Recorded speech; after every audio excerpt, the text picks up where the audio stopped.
ನೇರವಾಗಿ ರಾಜಕೀಯದಲ್ಲಿ RSS involve ಆಗಿರೋಂಥದ್ದು, ಅದರ ಬಗ್ಗೆ ಯಾವುದೇ ರೀತಿಯ ಏನು ಅನುಮಾನನೇ ಇಲ್ಲ. ಸಾರ್ವಜನಿಕರು ಕೂಡ ಗೊತ್ತಿದೆ. RSS, BJP, ಬಜರಂಗ್ ದಳ ಮತ್ತು ಇದೆಲ್ಲ ABVP ಇದೆಲ್ಲ ಅಂಗಸಂಸ್ಥೆಗಳು, ಎಲ್ಲ ಪೊಲಿಟಿಕಲ್ ಸಂಸ್ಥೆಗಳು ಮತ್ತು ಪೊಲಿಟಿಕ್ಸಲ್ಲಿ ಇನ್ವಾಲ್ವ್ ಆಗ್ತಾರೆ. ಸರ್ಕಾರಗಳನ್ನು ತೆಗೆಯೋದ್ರಲ್ಲಿ, ಸಚಿವರುಗಳನ್ನು ಬದಲಾಯಿಸೋದ್ರಲ್ಲಿ, ಮುಖ್ಯಮಂತ್ರಿಗಳ ಬದಲಾಯಿಸೋದ್ರಲ್ಲಿ, BJPಯ ಪಕ್ಷದ ಅನೇಕ ತೀರ್ಮಾನಗಳಲ್ಲಿ RSS ಇನ್ವಾಲ್ವ್ಮೆಂಟ್ ಇದೆ. ಅದರ ಬಗ್ಗೆ ಎರಡು ಮಾತಿಲ್ಲ, ಆಯಿತಾ. ಆದ್ದರಿಂದ ಇದು ಒಂದು ಪೊಲಿಟಿಕಲ್ ಆರ್ಗನೈಸೇಷನ್ನೇ. ಆದ್ದರಿಂದ ಸರ್ಕಾರಿ ಜಾಗಗಳಲ್ಲಿ ಸಂಘ ಪರಿವಾರದವರು, RSS ಅವರು ಉಪಯೋಗಿಸುವಂಥದ್ದು ಯಾವುದೇ ಕಾರಣಕ್ಕೂ ಅದು ಸರಿಯಲ್ಲ. ಅವ್ರು ಖಾಸಗಿ ಭೂಮಿಗಳಲ್ಲಿ ಏನಾದರೂ ಮಾಡ್ಕೋಬೋದು, ಎಲ್ಲಿ ಜಾಗಗಳಿರ್ತದೆ ಅಲ್ಲಿ ಅವ್ರ ಪರ್ಮಿಷನ್ ತೊಗೊಂಡು ಮಾಡ್ಕೋಬೋದು. ಆದರೆ ಗೌರ್ಮೆಂಟ್ ಸ್ಕೂಲ್ಗಳಲ್ಲಿ, ಗೌರ್ಮೆಂಟ್ ಕಾಲೇಜ್ಗಳಲ್ಲಿ ಮತ್ತು ಅದನ್ನೆಲ್ಲ ಮಾಡ್ತಕ್ಕಂಥದ್ದಕ್ಕೆ ಅವಕಾಶ ಇಲ್ಲ. ಅದರಿಂದ ಖಂಡಿತ ಅದನ್ನು ಅವಕಾಶ ಕೊಡಬಾರ್ದು. ಕೇಂದ್ರ ಸರ್ಕಾರ ಕೂಡ ಏನು ಅಧಿಕಾರಿಗಳಿಗೆ RSSನ ಸದಸ್ಯರಾಗೋದಕ್ಕೆ ಅಧಿಕೃತ ಅವಕಾಶ ಕೊಟ್ಟಿರೋದು ಕೂಡ ತಪ್ಪು. ಯಾಕೆಂದರೆ ಪೊಲಿಟಿಕ್ಸು ಬ್ಯೂರೋಕ್ರಸಿಲಿ ಎಂಟ್ರ್ ಆಗಬಾರ್ದು. ನಾಳೆ ಜಡ್ಜ್ಗಳು ಕೂಡ ನೀವು ಕೂಡ RSS ಸದಸ್ಯರಾಗ್ಬೋದು ಅಂತ ಹೇಳ್ಕೊಂಡು ಕೂತ್ಕೊಳ್ಳೋದು, ಪೊಲೀಸ್ ಅಧಿಕಾರಿಗಳಿಗೆ ನೀವು RSS ಸದಸ್ಯರಾಗಿ ಅಂತ ಹೇಳ್ಕೊಳ್ಳುವಂಥದ್ದು, ಇದೆಲ್ಲ ಕೂಡ ಖಂಡಿತವಾಗಿಯೂ ಸರಿಯಲ್ಲ. ಅದು ಕೂಡ ತಪ್ಪಿನ ನಿರ್ಧಾರ ಕೇಂದ್ರ ಸರ್ಕಾರ ಮಾಡಿರುವಂಥದ್ದು. ಇಲ್ಲಿ ಖಂಡಿತ ಅವರಿಗೆ ಅವಕಾಶ ಕೊಡಬಾರ್ದು. ಯಾಕಂತ ಹೇಳಿದ್ರೆ ಈಗ ನಾಳೆ ನಾವು ಎಲ್ಲ ಪೊಲಿಟಿಕಲ್ ಪಾರ್ಟೀಸ್ ಕೂಡ ಆವಾಗ ಶಾಲೆಗಳಲ್ಲಿ, ಕಾಲೇಜ್ಗಳಲ್ಲಿ ನಮ್ಮ ಕಾರ್ಯಕ್ರಮಗಳು ಮಾಡೋದಕ್ಕೆ ಅವಕಾಶ ಕೊಡ್ತಕ್ಕಂಥದ್ದು ಕೂಡ ಅದು ಮುಂದೆ ಆ ಥರ ಅದಕ್ಕೂ ಕೂಡ ಅವಕಾಶ ಸಿಗಬಾರ್ದು. ಸೊ ಇದು ಅವ್ರು ಹೇಳಿರೋದ್ರಲ್ಲಿ ಏನು ತಪ್ಪೇನಿಲ್ಲ.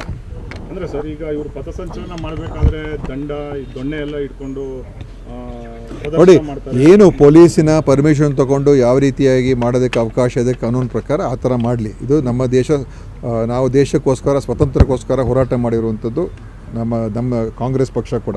ಅದರಲ್ಲಿ RSS ಇನ್ವಾಲ್ವ್ಮೆಂಟ್ ಇರಲಿಲ್ಲ. ಸ್ವಾತಂತ್ರ್ಯಕ್ಕೋಸ್ಕರ ಹೋರಾಟ ಮಾಡಿದ್ರೆ ಅವರು ಇಲ್ಲ. ಏನಾದರೂ ತ್ಯಾಗ ಮಾಡಿದ್ರೆ ದೇಶಕ್ಕೋಸ್ಕರ ಸ್ವಾತಂತ್ರ್ಯ ಸಂಗ್ರಾಮದಲ್ಲಿ ಇಲ್ಲ. ಅವ್ರದ್ದು ಏನಂತ ಹೇಳಿದ್ರೆ ಬರೀ ಹಿಂದೂ ರಾಷ್ಟ್ರ, ಹಿಂದುತ್ವ ಅದು ಬಿಟ್ಟರೆ ಅವರು ಜನರನ್ನು ದ್ವೇಷಿಸುವಂಥದ್ದು, ದೇಶವನ್ನು ಒಂದು ರೀತಿ ಒಂದು ಕೋಮು ಮೇಲೆ ಅವರು ಹೇಗಾದರೂ ಮಾಡಿ ಅವ್ರಿಗೆ ತೊಂದರೆ ಕೊಡಬೇಕು ಅಂತ ಉದ್ದೇಶ ಇಟ್ಕೊಳ್ಳೋದು, ಅದು ಅವರ ಸಿದ್ಧಾಂತ, ಅವರ ತತ್ವನೇ. ಅದು ಫ್ಯಾಸಿಸ್ಟ್ ಪಾರ್ಟಿ ಅದು ಅಲ್ವಾ. ದೇಶದ ಧ್ವಜವನ್ನೇ ಹಾರಿಸಿರಲಿಲ್ಲ RSS ಅವರ ಒಂದು ಕಚೇರಿಯಲ್ಲಿ. ಇತ್ತೀಚಿನ ದಿವಸವರೆಗೂ ದೇಶದ ಧ್ವಜವನ್ನೇ ಆರಿಸೋಕ್ಕೆ ತಯಾರಾಗಿರಲಿಲ್ಲ, ದೇಶದ ಧ್ವಜವನ್ನು ಒಪ್ಪಳಿಗೂ ಕೂಡ ತಯಾರಾಗಿರಲಿಲ್ಲ.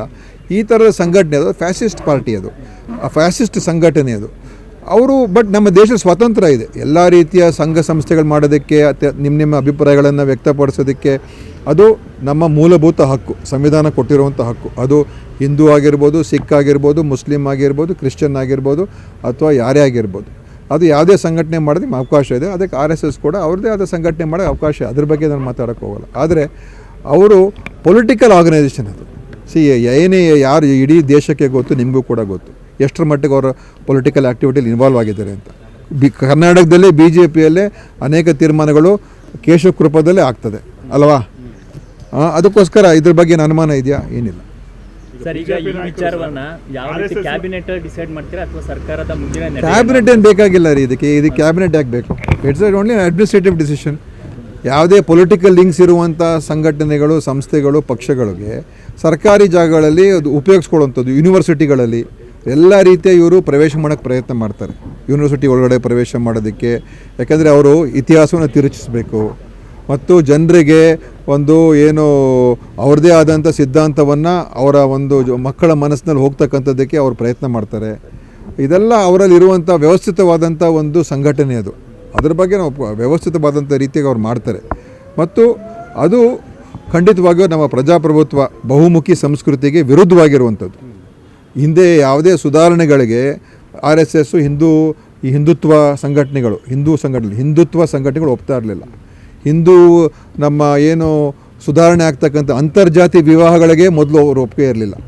ಅಂತರ್ಧರ್ಮ ಈಗ ವಿರೋಧ ಮಾಡ್ತಾರಲ್ಲ, ಹಿಂದೆ 1930-40 ಇಸ್ವಿಯಲ್ಲಿ ಅಂತರ್ಜಾತಿ ವಿವಾಹಗಳು ಕೂಡ ಈ ಹಿಂದುತ್ವ ಸಂಘಟನೆಗಳು ವಿರೋಧ ಮಾಡೋರು.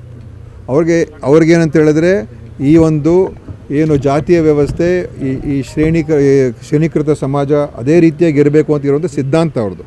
ಸೊ ಆ ಕಾನ್ಸೆಪ್ಟಲ್ಲಿ ಇರ್ತಕ್ಕಂಥ ಸಂಘಟನೆಗೆ ನಾವು ಅದಕ್ಕೆ ಯಾಕೆ ಕ್ಯಾಬಿನೆಟ್ ಡಿಸಿಷನ್ ಯಾಕೆ ಬೇಕು? ಆಮೇಲೆ ಸರ್, ಕಾಂಗ್ರೆಸ್ ನಾಯಕರಲ್ಲೂ ಕೂಡ ಒಂಥರ ಭಿನ್ನ ಹೇಳಿಕೆಗಳಿದೆ ಸರ್. ಈಗ DK ಶಿವಕುಮಾರ್ ಅವರು RSS ಗೀತೆ ಆಡ್ತಾರೆ, ನಾನು ಕೂಡ RSS ಅವರೇ ನೋಡಿ, ಅವರು ಹೇಳಿರುವಂಥ ಉದ್ದೇಶನೇ ಬೇರೆ. ನನಗೆಲ್ಲ ಗೊತ್ತಿದೆ ಅಂತ ಹೇಳಿದ್ರು ಅಷ್ಟೇ.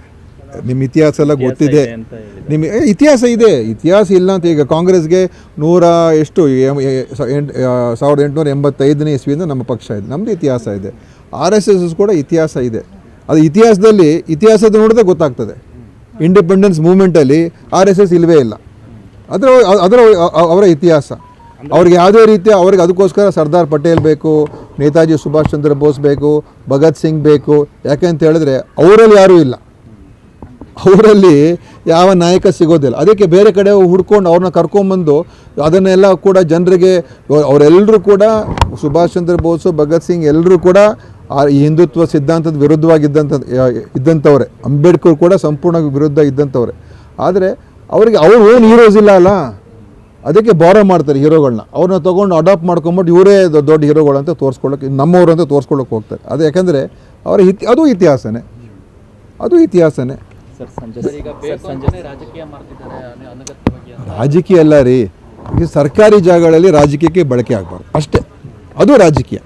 ಸರ್ಕಾರಿ ಕಚೇರಿಗಳಲ್ಲಿ, ಸರ್ಕಾರಿ ಭೂಮಿಯಲ್ಲಿ, ಸರ್ಕಾರಿ ಸಂಸ್ಥೆಗಳಲ್ಲಿ ರಾಜಕೀಯ ಸಂಘಟನೆಗಳಿಗೆ ಅವಕಾಶ ಇರಬಾರ್ದು. ಯಾವುದೇ ರಾಜಕೀಯ ಸಂಘಟನೆ ಅವಕಾಶ ಇರಬಾರ್ದು. ಅದು RSS ಕೂಡ ಒಂದು ರಾಜಕೀಯ ಸಂಘಟನೆ. ಸುಮ್ಮನೆ ಅವ್ರು ಭಾಳ ಬುದ್ಧಿವಂತಿಕೆಯಿಂದ ಏನು ಜನರನ್ನ ದಡ್ರ. RSS ಅನ್ನೋದಕ್ಕಿಂತ ಈಗ ABVP ಸಂಘಟನೆಯೂ ಕೂಡ ಈಗ ವಿದ್ಯಾಸಂಸ್ಥೆಗಳಲ್ಲಿದೆ. ಹೌದ್ರಿ, ವಿದ್ಯಾಸಂಸ್ಥೆಗಳು NSUI, ABVP ಅವರು ವಿದ್ಯಾರ್ಥಿಗಳ ಮಧ್ಯೆ ಹೋಗಿ ಅವರು ಕೆಲಸ ಮಾಡ್ತಾರೆ. ಅದು ಬೇರೆ ವಿಷಯ. ಈಗ ಡೆಲ್ಲಿ ಯೂನಿವರ್ಸಿಟಿ ಎಲೆಕ್ಷನ್ಸ್ ಆಗ್ತದೆ, ಸ್ಟೂಡೆಂಟ್ ಪಾಲಿಟಿಕ್ಸ್ ಇರ್ತದೆ, ಬಟ್ ಅದು ಬೇರೆ. ಅದು ಈಗ ನಾಳೆ ಎಲ್ಲರೂ ಕೂಡ ನಾಳೆ ಸಂಸ್ಥೆಗಳಲ್ಲಿ ನಾನು ಕಾಂಗ್ರೆಸ್ ಅವರು ಹೋಗ್ಬಿಟ್ಟು ಅಲ್ಲೊಂದು ಫಂಕ್ಷನ್ ಮಾಡೋಕ್ಕಾಗ್ತದಾ? ನನ್ನ ಕಾರ್ಯಕ್ರಮವನ್ನು ನಾವು ಮಾಡೋಕ್ಕಾಗೋದಿಲ್ಲ. ಸೊ ನಾನು ಅದೇ ಹೇಳುವಂಥದ್ದು. ABVP ಆಗಲಿ NSUI ಆಗಲಿ ಹೋಗಿ ಅವರ ಫಂಕ್ಷನ್ಗಳೇ ಕಾಲೇಜ್ ಕ್ಯಾಂಪಸಲ್ಲಿ ಮಾಡೋಕ್ಕಾಗಲ್ಲ. ಸ್ಟೂಡೆಂಟ್ಸ್ ವಿಚಾರಕ್ಕೆ ಬಂದಾಗ ಅವ್ರು ಹೋಗಿ ಅಲ್ಲಿ ಇನ್ವಾಲ್ವ್ ಆಗ್ಬೋದು. ಅವ್ರದ್ದೇನಾದರೂ ವೈಯಕ್ತಿಕ NSUI ಒಂದು ಸಮಾವೇಶ, ABVP ಸಮಾವೇಶ ಮಾಡಬೇಕು ಅಂತ ಹೇಳಿದ್ರೆ ಅದು ಅವರ ಒಂದು ಬೇರೆ ಸ್ಥಳಗಳಲ್ಲಿ ಮಾಡಬೇಕಾಗ್ತದೆ. ಆಮೇಲೆ ಸರ್ RSS ರಿಜಿಸ್ಟರ್ಡ್ ಒಂದು ಸಂಸ್ಥೆನೇ ಅಲ್ಲ. ನೋಡಿ, ಇವತ್ತು ಅತಿ ಹೆಚ್ಚು ಹಣ ಇರುವಂಥ ಸಂಸ್ಥೆ RSS. ಅತಿ ಹೆಚ್ಚು ಭೂಮಿ, ಇವತ್ತು ಎಷ್ಟು ಭೂಮಿಗಳು ಅವ್ರ ಕೈಗೆ ಸೇರಿದೆ, ಎಷ್ಟು ದುಡ್ಡು ಅವರಲ್ಲಿದೆ, ಮತ್ತು ಆ ಸಂಘಟನೆ ಈ ದೇಶದ ರಾಜಕಾರಣದಲ್ಲಿ ಯಾವ ದೊಡ್ಡ ಪಾತ್ರ ವಹಿಸಿದೆ, ಅದು ಯಾರು ಕೂಡ ಅಲ್ಲಿಗೆಳೋದಕ್ಕೆ ಸಾಧ್ಯನೇ ಇಲ್ಲ. ಆಯಿತಾ?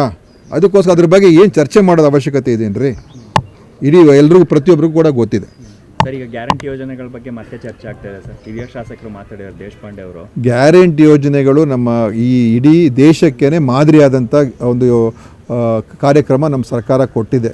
ಮತ್ತು ಈಗಾಗಲೇ 2 ವರ್ಷಕ್ಕಿಂತ ಹೆಚ್ಚು ಈಗ ಅದು ಇಂಪ್ಲಿಮೆಂಟ್ ಆಗಿ ಜನರಿಗೆ ಅದರಿಂದ ಭಾಳ ದೊಡ್ಡ ಪ್ರಮಾಣದ ಅನುಕೂಲ ಆಗಿರುವಂಥದ್ದು ಕೂಡ ಸ್ಪಷ್ಟವಾದಂಥ ವರದಿಗಳಿದೆ.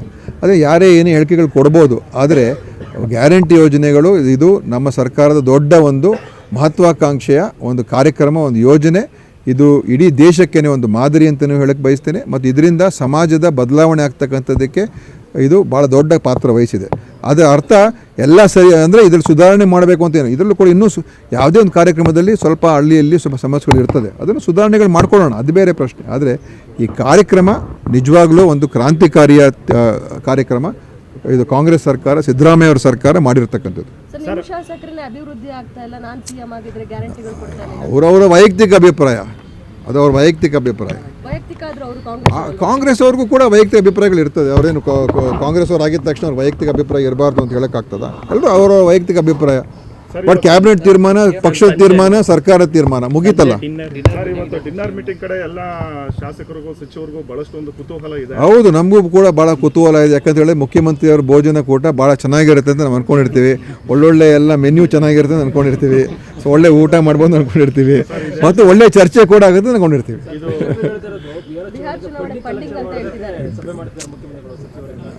BJPಯವರು ಅವರು ಹೇಳಬೇಕು, ವಿರೋಧ ಪಕ್ಷದವ್ರು ಏನಾದರೂ ಹೇಳಬೇಕು. ಇದು ಮುಖ್ಯಮಂತ್ರಿಯವರು ಕರೆದಿರುವಂಥದ್ದು. ಈಗ ನನಗೆ ಅಜೆಂಡಾ ಗೊತ್ತಿಲ್ಲಪ್ಪ, ಆಯಿತಾ? ಹೋದ ಮೇಲೆ ಗೊತ್ತಾಗುತ್ತೆ, ಅಲ್ಲಿ ಹೋದ ನಂತರ ಹೇಳ್ತೀನಿ. ಆದರೆ ಇದರಲ್ಲಿ ಒಂದು ಸೌಹಾರ್ದ ಕೂಡ ಒಂದು ಅಂತಲೂ ಸೌಹಾರ್ದದ ಒಂದು ಊಟ, ಒಂದು ಭೋಜನ ಕೂಟ ಅಂತಲೂ ಹೇಳ್ಬೋದು. ಮತ್ತು ಅನೇಕ ವಿಷಯಗಳು ಚರ್ಚೆ ಆಗ್ತದೆ, ನಮ್ಮ ರಾಜ್ಯದ್ದು, ಇಡೀ ದೇಶದ್ದು ಎಲ್ಲ ಕೂಡ ಚರ್ಚೆ ಆಗೇ ಆಗ್ತದೆ. ನೋಡೋಣ ಏನು ಅಂತ. ತುಂಬಾ ಸಚಿವರಿಗೆ ಇದು ಬೀಳ್ಕೊಡುಗೆ ಒಂದು ನೋಡಿ, ಅದೆಲ್ಲ ಅವರವರ ಒಂದು ಇದನ್ನು ಬಿಂಬಿಸುವಂಥದ್ದು ರೀತಿ ಅಷ್ಟೇ. ಯಾರಿಗೂ ಕೂಡ ಏನೂ ಗೊತ್ತಿಲ್ಲ. ಅದು ಚರ್ಚೆ ಮೀಟಿಂಗಲ್ಲಿ ಏನಾಗುತ್ತೆ, ಆಮೇಲೆ ನಿಮಗೂ ಕೂಡ ಗೊತ್ತಾಗುತ್ತೆ ಮೀಟಿಂಗಲ್ಲಿ ಏನಾಯಿತು ಅಂತ. ಆಯಿತಾ.